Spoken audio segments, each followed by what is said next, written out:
This bulletin proudly brought to you in association with Alex Campbell's Menswear.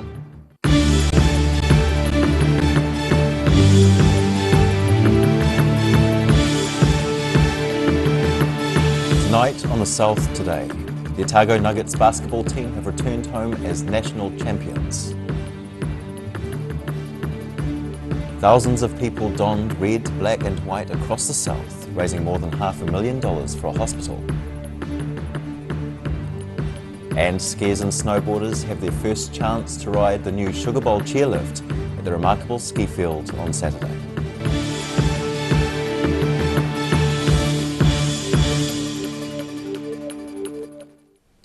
Kia ora, good evening. I'm Simon Anderson.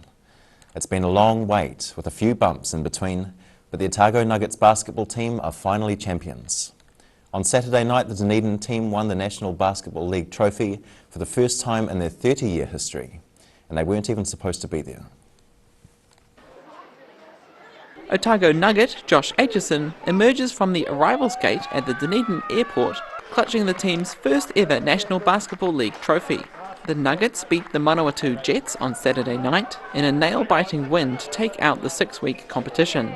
The 22-year-old Aitchison grew up supporting the Nuggets and has been waiting for this moment since the team was disbanded in 2014. It's pretty overwhelming when it happened, especially since it's been a pretty big build-up.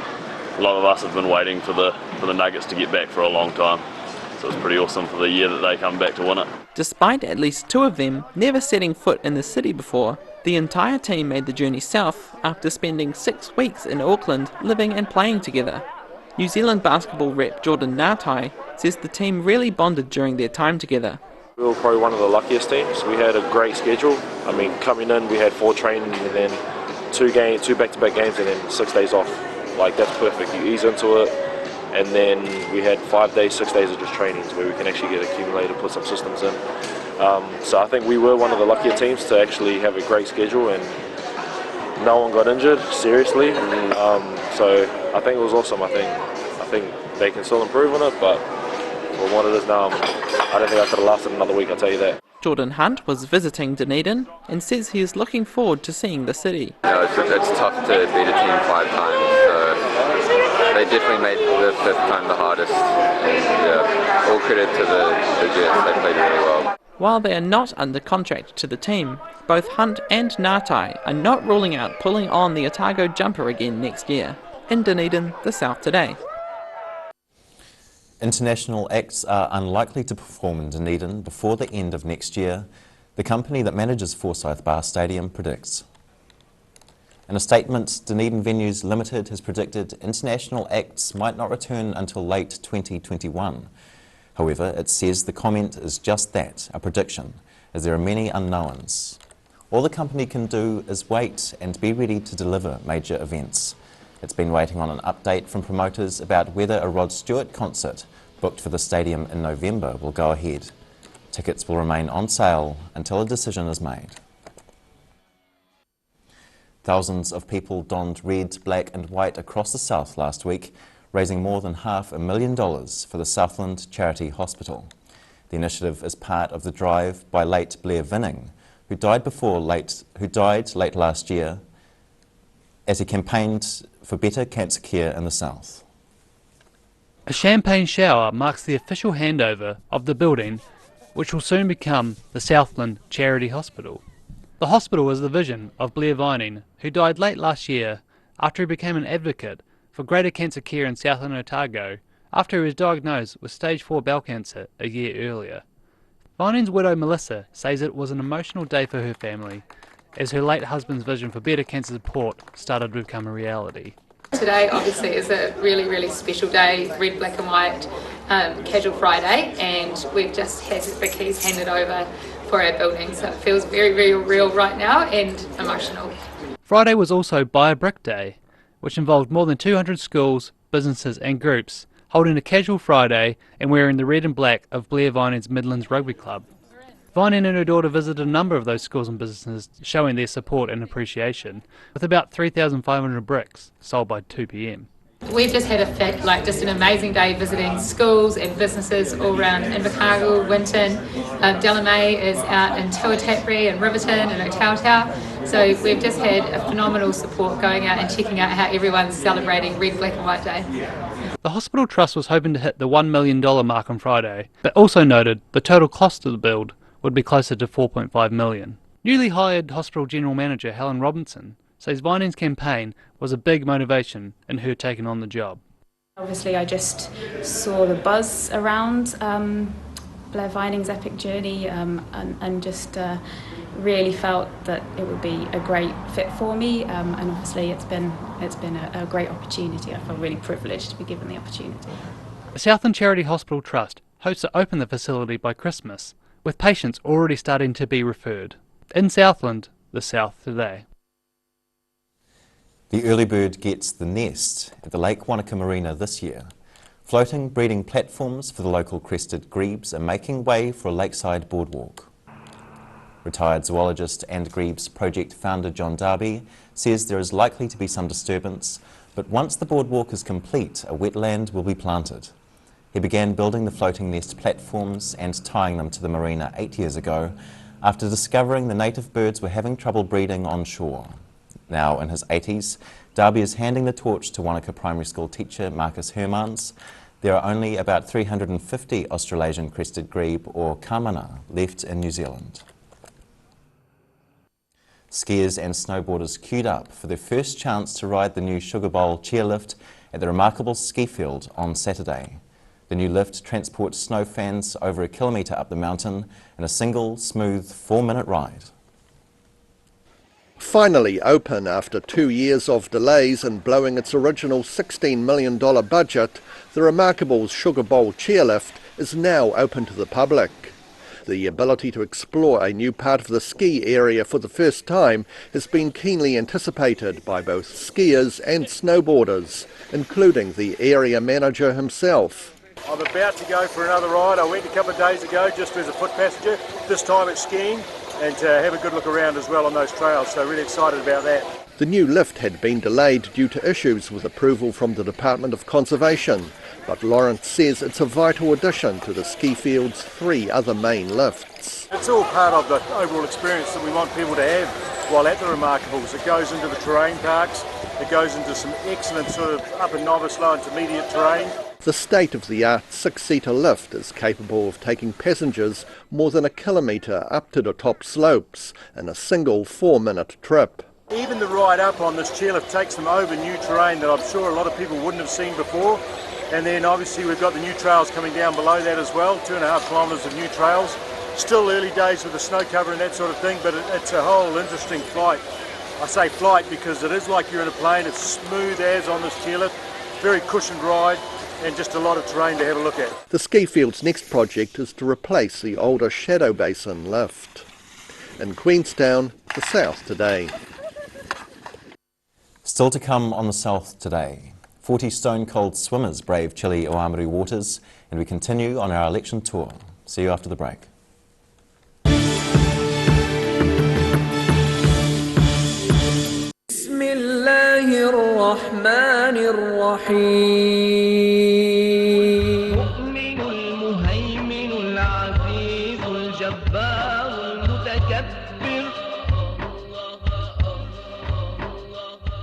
If you're at risk of developing melanoma skin cancer, you owe it to yourself to have a mole map.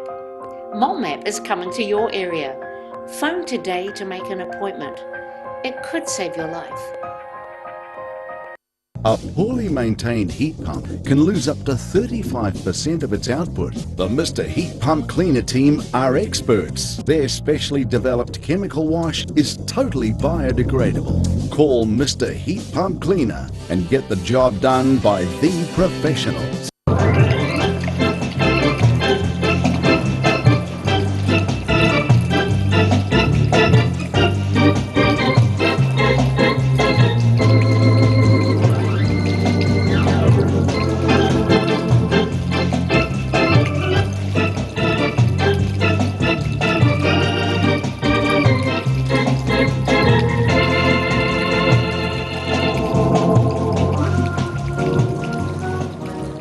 Do you know Youth Grow in Northeast Valley?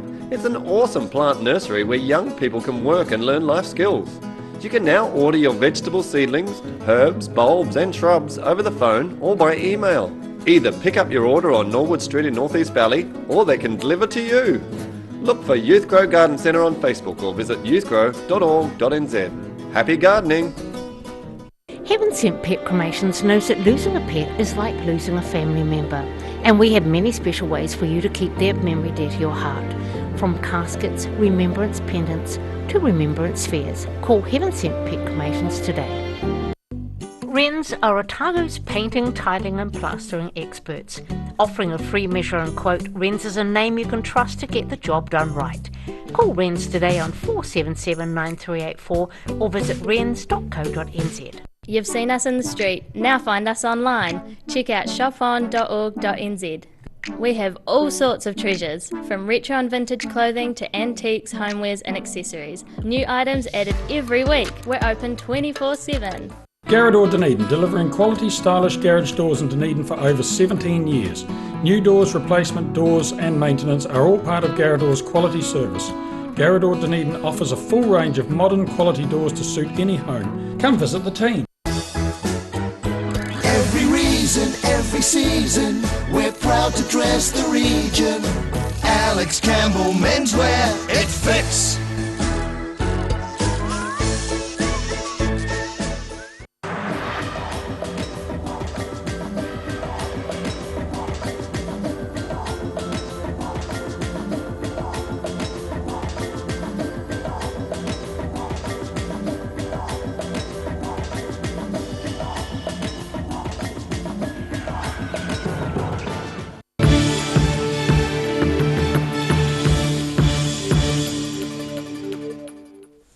No mai noa, welcome back.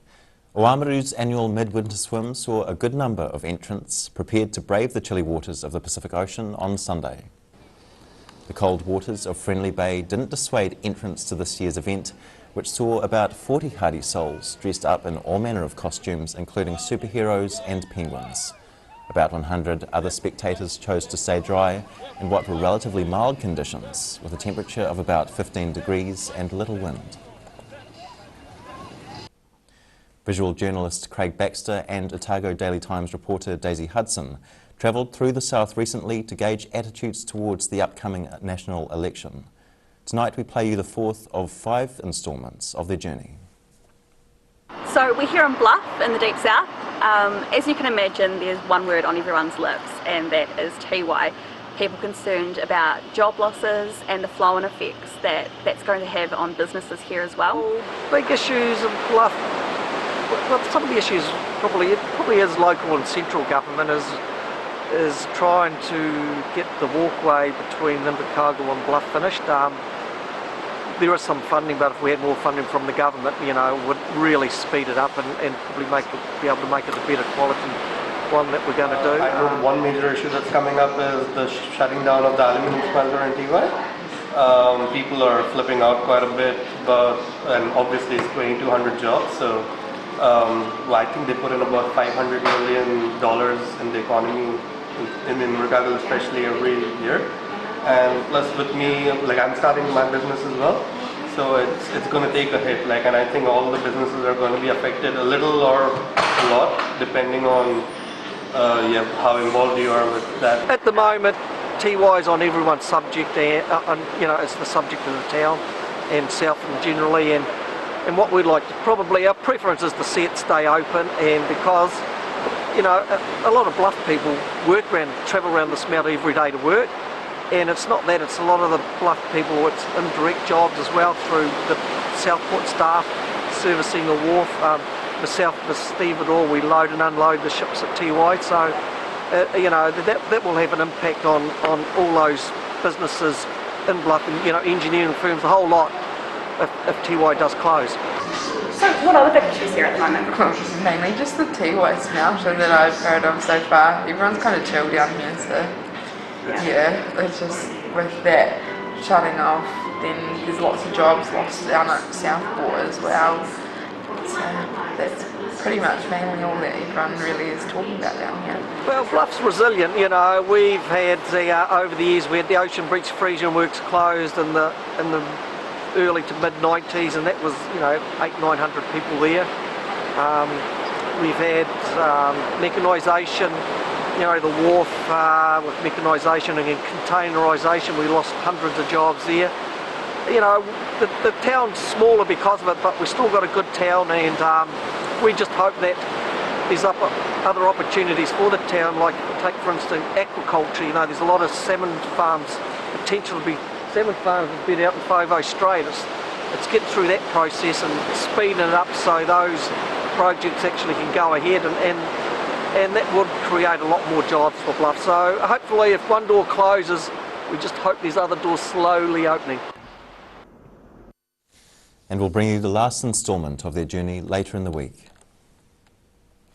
After the break on the South today, Paul Dwyer brings us some rugby chat, and we have the early week's weather for you. See you soon.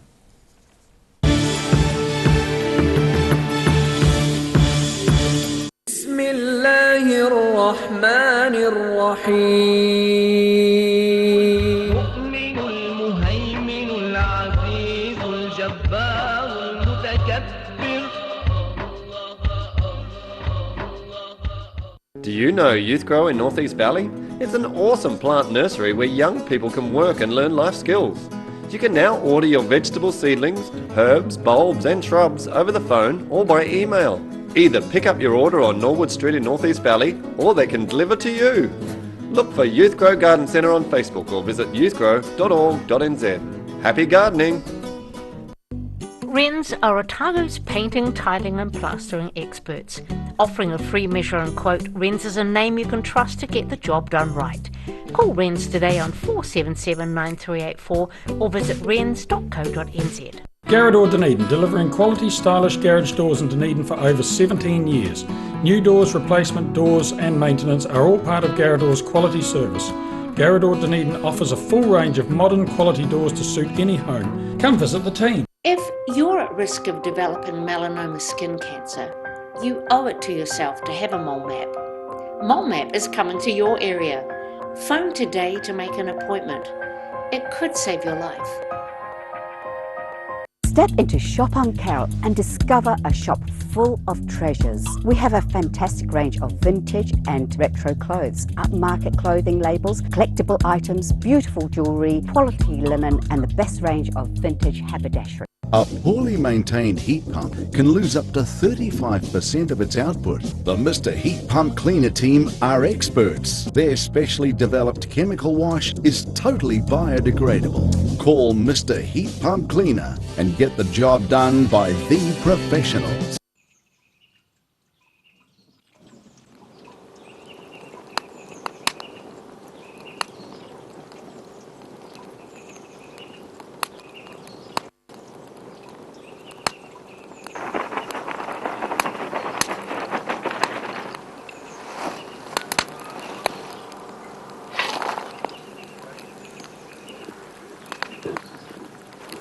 Oh mate, I'm thinking about getting a new ute. Heaven Sent Pet Cremations knows that losing a pet is like losing a family member, and we have many special ways for you to keep their memory dear to your heart. From caskets, remembrance pendants to remembrance spheres. Call Heaven Sent Pet Cremations today.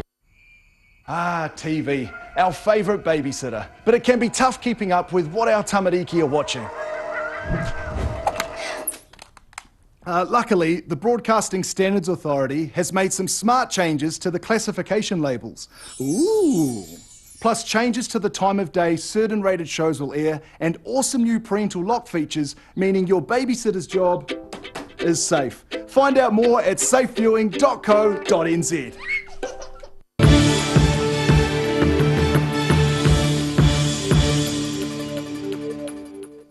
Thanks for staying with us. Dunedin Premier Club Rugby on Saturday saw Harbour beat Dunedin 31-15 at Watson Park. Rugby aficionado Paul Dwyer got to chat to two of the players after the game. Righto mate, Toka, we'll start with you. I felt that your forward pack won it for you today. You were all over Dunedin and you certainly disrupted a lot of their ball. Yeah, definitely.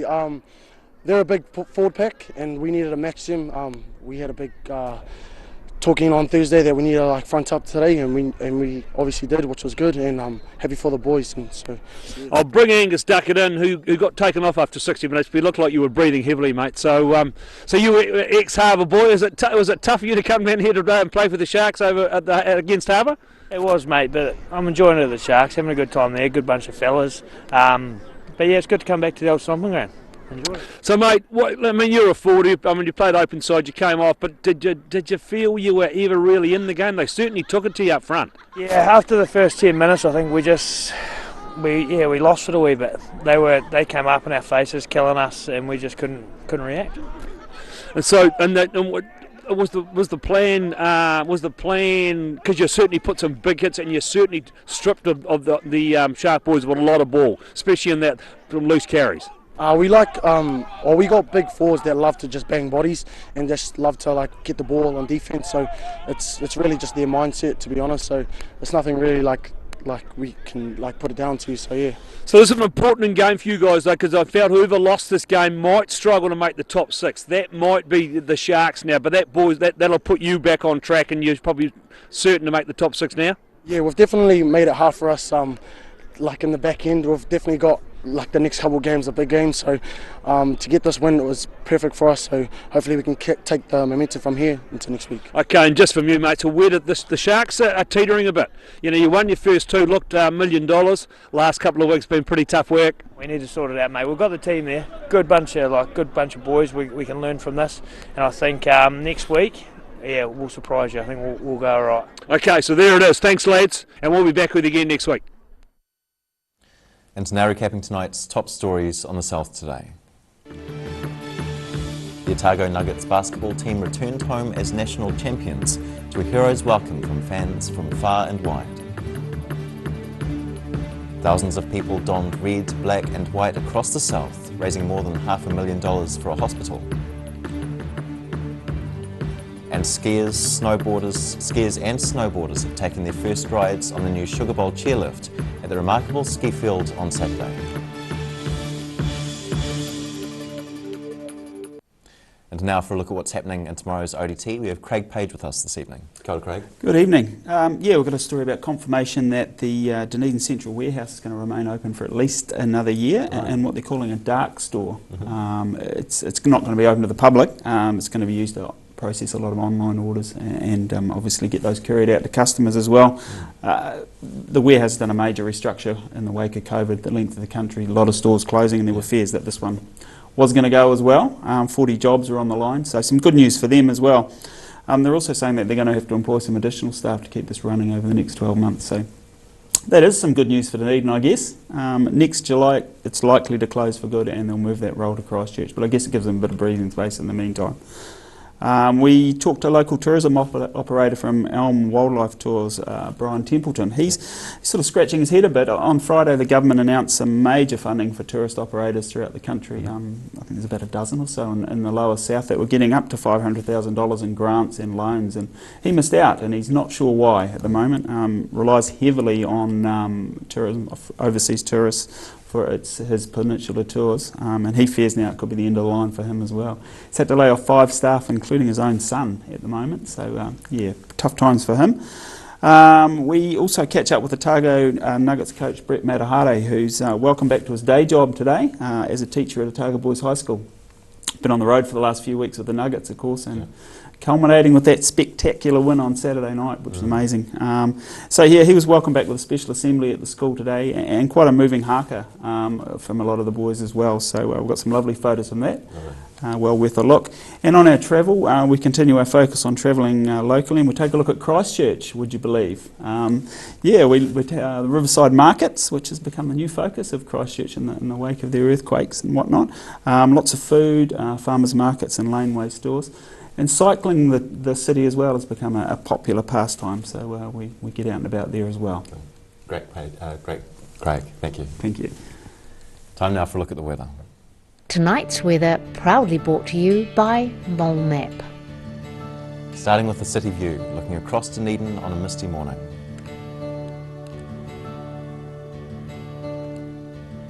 Looking at the situation, a northwesterly airflow will develop tomorrow ahead of a cold front due late on Wednesday. It'll remain mild for a few days, but colder southwesterlies are set to arrive in time for the weekend.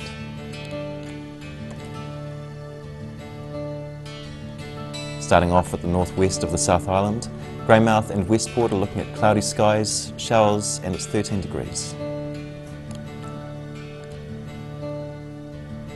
Across to the northeast, Nelson and Blenheim can expect a cloud or two across your skies and 16 degrees.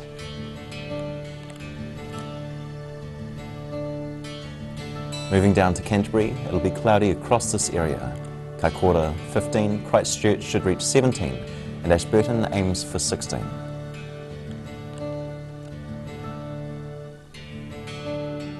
To the southern towns, plan for moderate northeasterlies with cloudy skies across this area. The Catlins, Balclutha, Lumsden and Gore are all set to reach 14 degrees. In central Otago, you can expect moderate northerlies and high cloud. Wanaka should get to 14, Queenstown is due for 15. Alexandra is the pick of the bunch with 16, while Te Anau is due to have rain and should reach 13 degrees.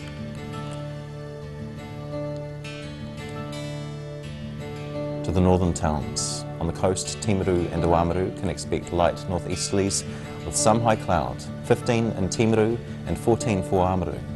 Inland, those in Twizel and Omarama can also plan for moderate northerlies. It's 14 for Twizel and Omarama heads for 15 degrees.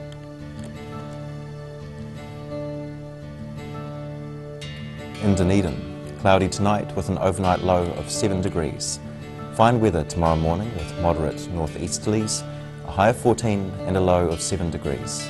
Much the same on Wednesday, mostly dry with thick high cloud and moderate northerlies, although possibly a few showers Wednesday night, a high of 14 and a low of 8 degrees. And in Invercargill, cloud increasing tonight with an overnight low of 8 degrees. Mostly cloudy tomorrow, looking at a high of 13 and a low of 8. Similar on Wednesday with scattered rain at times, which could get heavier Wednesday evening. Mild high of 14 and a low of 8 degrees.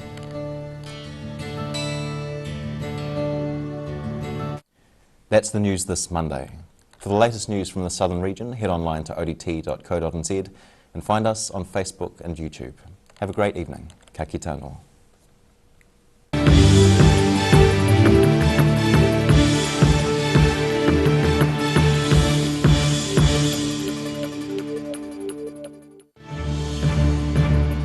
This bulletin proudly brought to you in association with Alex Campbell's Menswear.